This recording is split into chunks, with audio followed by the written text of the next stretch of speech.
Hi there. I'm Davina. My parents gave our family estate to my sister, without telling me. They signed the papers, planned the renovations, even called it a fresh start. I was never even in the room. But that wasn't the worst part. Years before, they'd quietly erased my name from everything, while I was still paying the bills, preserving the house, protecting the legacy my grandfather left behind. They thought I'd never find out, but they forgot about the hidden trust. What else did they hide from me? And how far were they willing to go?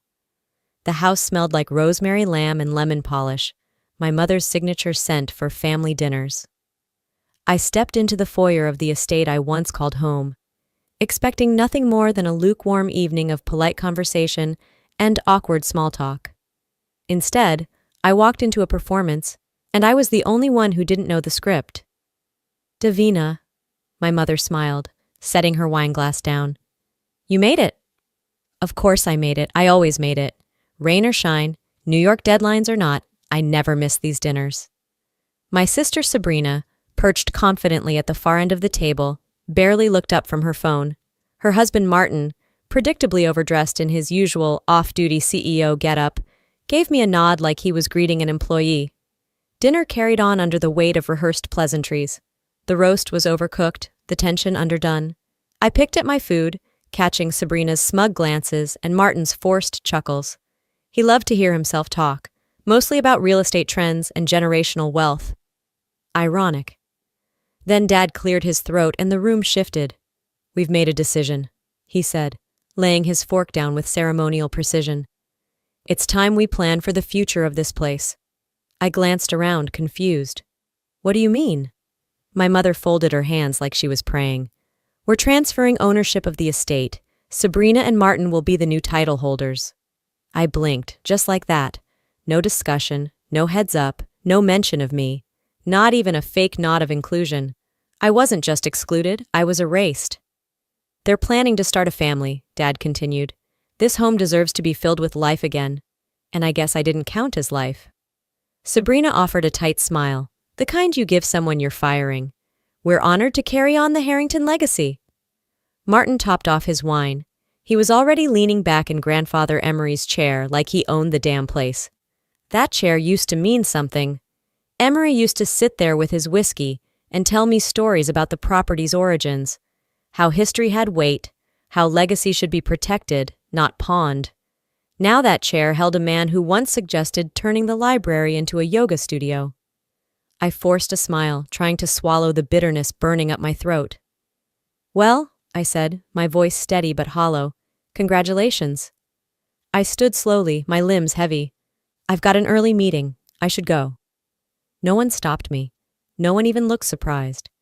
Outside, the October wind clawed at my coat as I walked to my car. The estate stood behind me, lit up like a stage set. A house full of family, yet somehow I'd never felt more like a stranger. As I gripped the steering wheel, one thought rang louder than the rest. They've already made their choice. But they forgot one thing. I was never out of the game.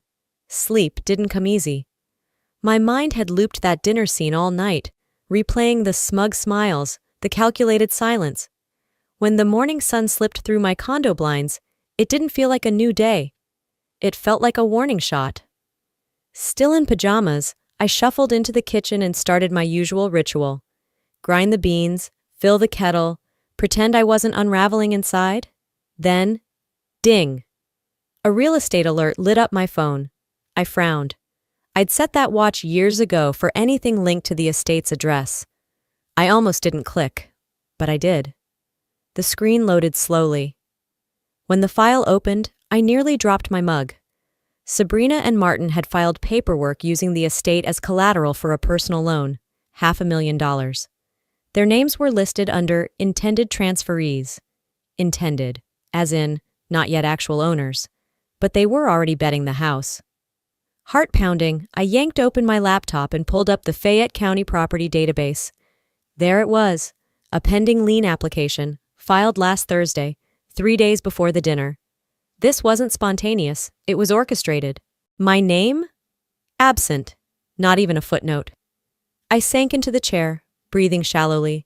Did they think I'd never check? That I was too naive? Too docile? I opened my file cabinet, pulling out a worn folder marked Emery Trust. My grandfather's handwriting still sat bold across the front. He had set up a private trust when I turned 25. Not flashy, but powerful, quiet and binding. I'd been using it for years to cover estate repairs, taxes, insurance, all behind the scenes, all to keep the house intact.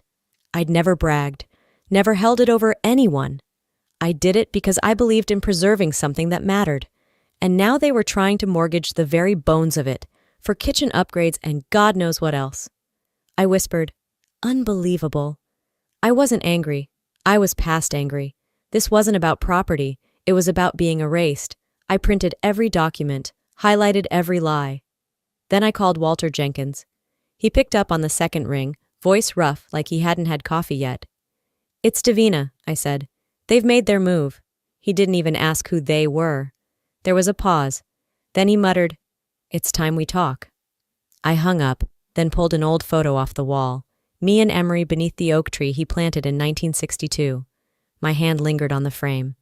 "You trusted me with this," I whispered. "I won't let them bury what you built." By the time I met Walter at the cafe, the midday heat had lifted, replaced by a chill that crept in through the windows. We chose a corner table, away from curious ears. He opened the trust file without small talk, scanning page after page with tired eyes. When I explained about the mortgage lien, he didn't flinch, just tapped the paper with his pen. "Premature, illegal, unless they're banking on no one challenging them." I stirred my coffee, letting the silence stretch. "They are." Back home, I couldn't sit still. I pulled out my laptop and started combing through years of documents, PDFs, emails, cloud folders tied to the estate. That's when I found it. Buried in a 2018 archive, a chain titled Estate Planning, Internal Only. I clicked it open. It was a conversation between my parents, Sabrina, and a real estate attorney. At first, it was routine, zoning questions, probate concerns. Then a line from Sabrina made my fingers go cold. "Davina's priorities don't align with long-term family legacy. We should consider excluding her from future revisions for simplicity." There it was, cold, efficient, clean. No room for discussion, no questioning my intentions, just a quiet removal, years before any papers were drawn up. I sat back, numb. All this time, I thought I was just busy. Too many work trips, missed calls. I chalked it up to life. But it wasn't random. I remembered the vacations they didn't tell me about, the sudden change in tone when legal matters came up, the moments I brushed off because who wants to believe their own family is phasing them out? Now I had it. In writing. I printed the email, hands steady despite the tremor in my chest. This wasn't oversight. It was strategy. In that moment, the weight of it all settled in. They didn't forget me. They removed me. With intent, with time, with coordination. But not anymore. I placed the email in the same folder as the trust papers. Then I added something else, a copy of last year's bank statement showing every dollar I'd quietly paid toward estate taxes. Let them try to ignore that. "They didn't just forget me," I said to the empty room. "They erased me, and now they're going to remember." That night, I barely slept. Every time I closed my eyes, I saw Sabrina's smug grin and my mother's quiet gaze from a dozen moments that suddenly felt full of meaning. By sunrise, the decision was made. I drove across town, past the park where I used to walk with Emery, gripping the wheel like it might break. This wasn't about confrontation. I wanted clarity, one thread of decency to hold on to. I picked up a bouquet of white tulips from a street vendor. Mom always said they reminded her of peace. Maybe she'd see it as an olive branch. She opened the door herself, still in her robe, eyes surprised but not unkind. "Davina," she said, stepping aside. "Come in." The sunroom was warm, bathed in soft light. She poured tea. I handed her the flowers and tried not to look desperate. "I just want to talk," I said, sitting across from her, "about the house, about everything." I laid it out, calmly at first. The mortgage filing, the old email, my payments, the trust. Her eyes didn't widen, her hands didn't tremble. She just stared into her teacup. Then I asked, "Mom, did you know? Did you know what they were planning?" She took a long breath and looked up at me. "Your sister is starting a family," she said. "She needs this more than you do." A crack split open inside me. Not denial, not shock, just justification. "It's not about needing, Mom. It's about lying," she sighed. "You've always been so sensitive. This wasn't meant to hurt you." I swallowed the ache. "Then why does it feel like I was written out of my own family?" Her voice softened, but not enough. "We had to simplify things. You were always so busy." Sabrina stepped up. No apology, no admission, just a quiet verdict. I didn't count. I stood. Not fast, not loud, just final. "I'm not here for permission. I'm not here to beg," I said. "If this keeps going, I'll bring everything to light. The trust, the payments, the documents, all of it." She blinked. Her lip trembled, but she said nothing. I moved toward the door. On the hallway wall, our family photos lined the trim, smiling faces, grandkids, beach trips. But mine was missing. A deliberate space, a quiet erasure. I paused, hand on the doorknob. "You taught me to protect what's mine," I whispered, "even if that means protecting it from you." The silence stretched for 3 days, not even a check-in from Eleanor. Then, just after lunch on Friday, a message lit up my phone. From Dad. "We need to talk about formalities. Come by tomorrow evening." Formalities. That was Dad's favorite way of softening ugly truths. I already knew what this was, a push to make it official, but I was done playing defense. The next evening, I walked into the study where I used to do my homework as a kid. Now, it smelled like lemon polish and betrayal. Gordon sat behind his desk like a CEO. Across from him, Sabrina and Martin perched on the edge of the couch, smug and comfortable. A thick manila envelope lay waiting. "It's just a formality," Dad said, sliding it toward me. "A simple waiver. You've always had your career. Your sister's building a family now. This will make everything smoother for the future." I opened it. A quitclaim deed. Signing it meant giving up any past, present, or future legal right to the estate. "Is this a joke?" I asked. "No one's trying to hurt you," Eleanor added from the doorway. "We're just being practical." My gaze swept the room. 4 people pretending this was fairness. Sabrina wouldn't even meet my eyes. "You're not asking me to sign a paper?" I said, voice low but sharp. "You're asking me to vanish." Martin chuckled. "Oh, come on. Don't make this bigger than it is." I put the pen down. "No." Gordon leaned forward. "Davina, I've paid property taxes on this house for nearly a decade, out of my own pocket, from a trust you didn't even know existed. And now you want me to walk away so Sabrina can slap her name on a deed she didn't earn?" Sabrina scoffed. "You were never around." I cut her off. "And yet I was the only one keeping the lights on." I looked at Dad. "You spent years pretending I didn't care, but you were never paying attention." Martin muttered under his breath, "Jesus, she's dramatic." I stopped at the door, turned slowly, and met his eyes.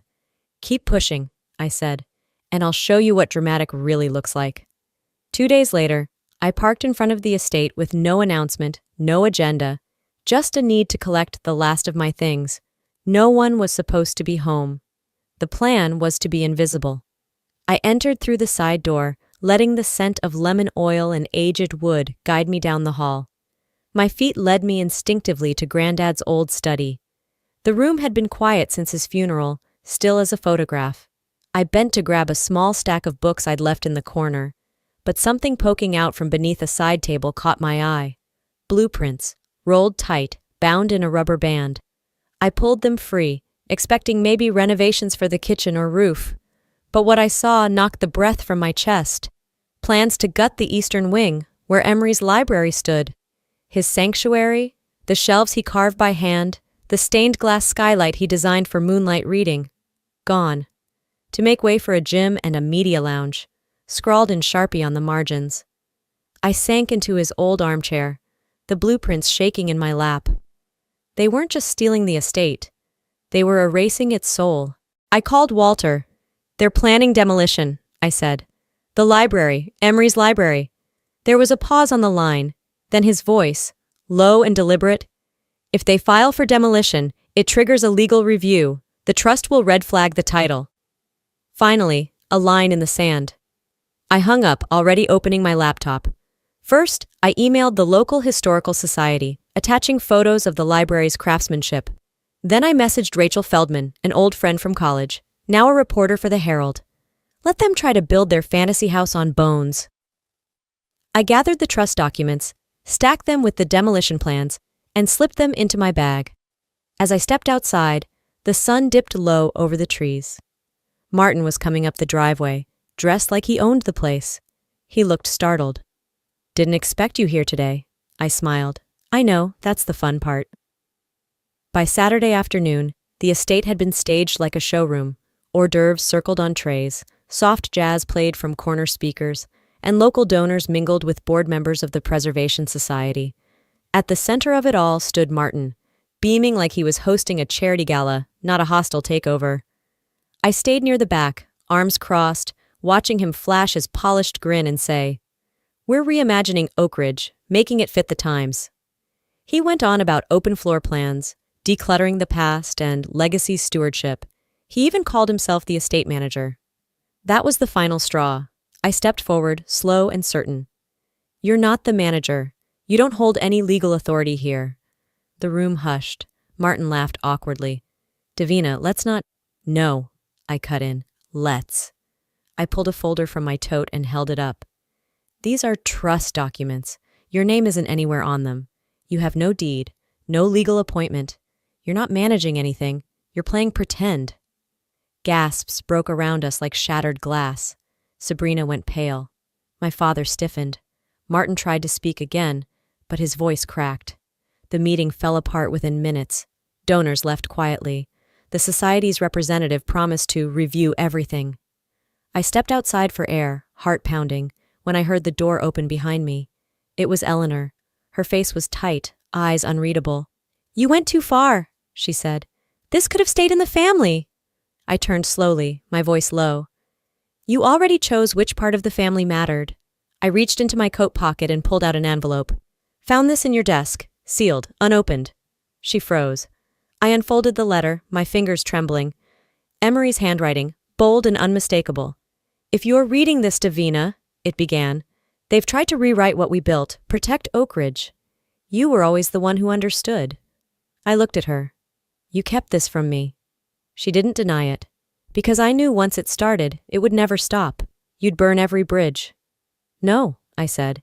"You burned them when you decided silence was safer than standing up for what was right."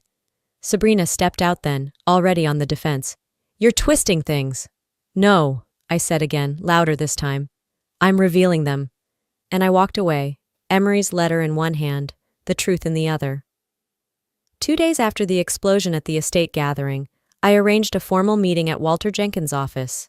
Neutral ground, hardwood floors, dusty bookshelves, a fireplace nobody ever lit. They arrived together, Gordon, Eleanor, Sabrina, Martin, seated across from me like it was a business negotiation. They still thought I was bluffing. Walter adjusted his glasses, glanced at me, then opened the leather-bound file I handed him. "This," he said, voice steady, "is the Harrington Legacy Trust, executed and witnessed by Emery himself." He flipped a page. "Davina Harrington is the sole trustee and beneficiary of the estate known as Oak Ridge. All decisions regarding its preservation, use, or transfer rest solely with her." The room went silent. Walter's voice cut through it again. "Any attempt to mortgage, demolish, or reallocate ownership, without her explicit consent, is void." Gordon's jaw clenched. Sabrina's mouth dropped open. Martin leaned forward like he could talk his way around it. Then came the second blow. "I must also disclose," Walter said slowly, "that shortly after Emery's passing, Gordon asked me to keep this trust document quiet. He didn't want it filed, said he needed time to restructure the family's path forward." Eleanor gasped. "You said you were protecting us." "I was protecting your plan," Walter corrected, "not the law, and certainly not Emery's wishes." Sabrina turned to Gordon, eyes sharp. "You told me she was out, that there was nothing left to fight for." Martin stood up. "This changes nothing. It changes everything," I said, rising to my feet. "You've all treated me like a placeholder, a burden, but I've been the one holding this place up for years." I laid out my terms, voice even. "No demolition, no remodel. You're out of this house permanently. I'm applying for historical status. Oak Ridge will be protected, legally and publicly." Gordon tried to speak again. Walter cut him off. You've lost all authority here. The trust stands. Sabrina stormed out, muttering obscenities under her breath. Martin followed, throwing one last glare my way. Eleanor didn't move. Her eyes were glassy, mouth closed. But still, she said nothing. I crossed the room and placed Emery's letter on the fireplace mantel, right beneath his portrait. He trusted me, and I kept that promise. The next morning, I woke to the hush of Oak Ridge. No footsteps upstairs, no whispers in the hallway, just the soft creak of wood settling, the sound of the house breathing again. For the first time, I felt it was breathing with me. The sun spilled through the library skylight, catching dust motes in golden streams. I sat beneath it, coffee warming my hands, Emery's letter resting beside me on the old armchair. He built this place with patience and vision. I had fought to keep it with truth. It hadn't been about revenge, not really. It was about memory, honor, lineage. Word of what happened had already begun to spread. Gordon had quietly stepped down from his position on the legal board, citing personal matters. His silence in the papers spoke louder than any denial. Sabrina and Martin sold their condo in the city and moved out of state. No farewell, no explanation. But people whispered. They always do. I never corrected the stories. I didn't need to. Eleanor sent me a handwritten note. Short, slanted, heavy with unsaid things. You were right. I just wasn't strong enough to stand beside you. There was no apology. But there was recognition. And for now, that would do. Oak Ridge was declared a historical landmark 3 weeks later. I hosted an open house with the local history society. The town showed up. So did Walter. So did old neighbors who remembered Emery's gardening lectures or his annual 4th of July stories. One woman told me, "He'd be proud of what you've done." That night, I stood alone outside beneath the oak tree, the same one Emery planted the day my mother was born. I looked up through the branches, felt the weight of what had been saved, not just wood and walls, but truth. I wasn't healed, not completely, but I wasn't invisible anymore. Back inside, I closed the library doors, the letter still on the mantel beside Emery's photo. I whispered to both. Some people inherit legacy, others protect it. I was never meant to inherit Oak Ridge. I was meant to fight for it. Sometimes the people you love most will ask you to shrink yourself, quiet your voice, doubt your worth, for the sake of keeping peace. But silence isn't peace, and loyalty shouldn't come at the cost of your dignity. What I learned from this fight wasn't just about legal rights or family property. It was about remembering who I am, without their permission. Legacy isn't just what's handed down to you. Sometimes it's what you refuse to let go of. And maybe, just maybe, the fiercest kind of love is the kind that protects what others are too afraid to. So let me ask you, have you ever had to stand your ground when everyone expected you to stay quiet? Have you ever protected something, an idea, a place, a part of yourself, because no one else would? I'd love to hear your story. Drop a comment below and let me know where you're watching from, or just type 1 if this story resonated with you in any way. And hey, if it didn't, that's okay too. Tell me why. I'm here to listen, not just speak. If this video moved you, inspired you, or even made you think a little deeper, go ahead and subscribe to the channel so you don't miss the next story. Your support helps us keep telling real human stories that matter. Thank you for being here.